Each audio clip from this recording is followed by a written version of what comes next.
Hello bachcho, let's read this question. The question says which unit cells for an atomic substance has or have two atoms per unit cell. Option A is simple, option B is face centered, option C is body centered and option D is end centered. बच्चों इस question में हमसे पूछा गया है कौन सा unit cell या यूनिट सेल्स ऐसे हैं जिसके अंदर बच्चों हमारे पास two atoms per unit cell है। तो फर्स्ट ऑफ ऑल बात करते हैं इस क्वेश्चन में हमारे की कंसेप्ट के बारे में। बच्चों की कंसेप्ट क्या होगा अगर हम बात करें कॉन्स्टिट्यूएंट पार्टिकल्स की लोकेशन के बाद, कॉन्स्टिट्यूएंट पार्टिकल्स की लोकेशन के बेसिस पर कि हमारे पार्टिकल्स हमारे यूनिट सेल के अंदर कहाँ पर लोकेट हैं, तो हमारे पास दो टाइप्स के यूनिट सेल होते हैं। कौन कौन से यूनिट सेल होते हैं? एक तो होते हैं प्रिमिटिव यूनिट सेल्स। कौन से होते हैं बच्चों? प्रिमिटिव यूनिट सेल्स होते हैं जिसके अंदर हमारे जो पार्टिकल्स होते हैं या एटम्स होते हैं वो सिर्फ कहाँ पर होते हैं? कॉर्नर्स पर होते हैं। कहाँ पर होते हैं बच्चों? कॉर्नर्स पर होते हैं। और दूसरे होते हैं हमारे पास बच्चों सेंटर्ड यूनिट सेल्स। कैसे unit cells? Centred unit cells, जिसके अंदर बच्चों हमारे पार्टिकल्स कॉर्नर्स के साथ साथ हमारी और पोजीशंस को भी ऑक्यूपाई करते हैं।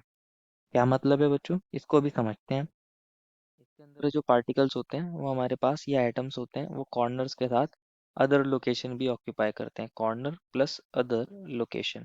और ये हमारे पास तीन टाइप के होते हैं, थ्री टाइप्स के होते हैं हमारे पास सेंटर्ड यूनिट सेल। और प्रिमिटिव हमारे एक टाइप का होता है। हमारे पास प्रिमिटिव को सिंपल भी बोलते हैं, सिंपल यूनिट सेल। और जो सेंटर्ड होते हैं वो थ्री टाइप्स के होते हैं। एक तो होते हैं हमारे पास बॉडी सेंटर, एक होता है हमारे पास फेस सेंटर्ड और एक होता है हमारे पास end centred. Body centred, face centred, end centred, one by one देखते हैं और उसके अंदर number of atoms per unit cell को निकालते हैं। तो फर्स्ट ऑफ ऑल हम प्रिमिटिव यूनिट सेल के अंदर हमारे सिंपल यूनिट सेल को समझते हैं। फर्स्ट ऑप्शन ए में हमें सिंपल यूनिट सेल ही दिया था, तो इसको देखते हैं simple unit cell. Simple unit cell के अंदर क्या होगा? हमारे जो पार्टिकल्स हैं वो सिर्फ कहाँ पर होंगे लोकेट? वो हमारे सिर्फ कॉर्नर्स पर होंगे।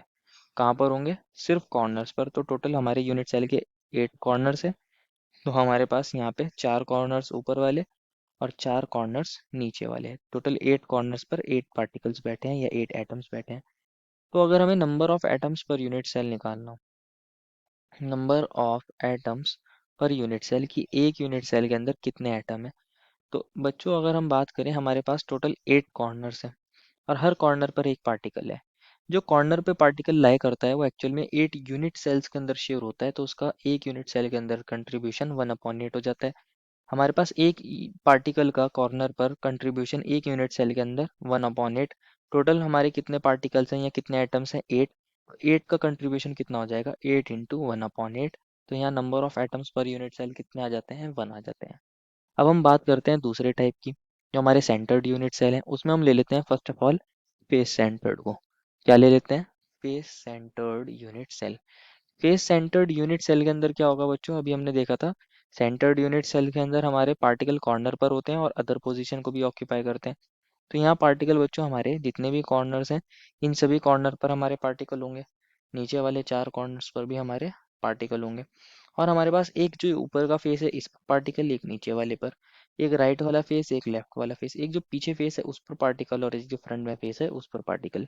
तो अगर हम number of atoms per unit cell निकालना चाहें, number of atoms per unit cell की एक यूनिट सेल के अंदर कितने एटम होते हैं हमारे बच्चों? 8 तो कॉर्नर्स हैं और हर कॉर्नर पे कंट्रीब्यूशन 1/8, तो 8 इंटू 1/8 कर दिया। और हमारे पास 6 फेस सेंटर्स हैं और फेस सेंटर पे जो पार्टिकल लाई करता है उसका कंट्रीब्यूशन हाफ होता है, क्योंकि वो एक्चुअल में 2 यूनिट सेल के अंदर लाई करता है। तो ये एक यूनिट सेल के अंदर कंट्रीब्यूशन हाफ हो जाएगा। तो 6 एटम्स का हमारे पास कंट्रीब्यूशन कितना हो जाएगा? 6 इंटू हाफ।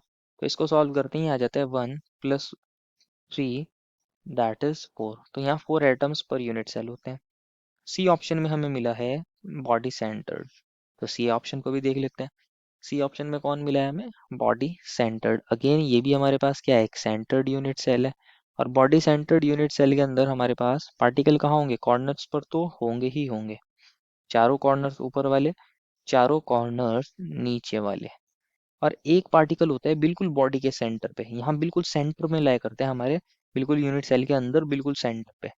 तो नंबर ऑफ एटम्स अगर आप निकालना चाहो कि पर यूनिट सेल हमारे कितने एटम्स हैं, number of atoms per unit cell, 8 तो हमारे कॉर्नर होते हैं बच्चों। और हर कॉर्नर पे कंट्रीब्यूशन कितना होता है 1/8, तो 8 × 1/8।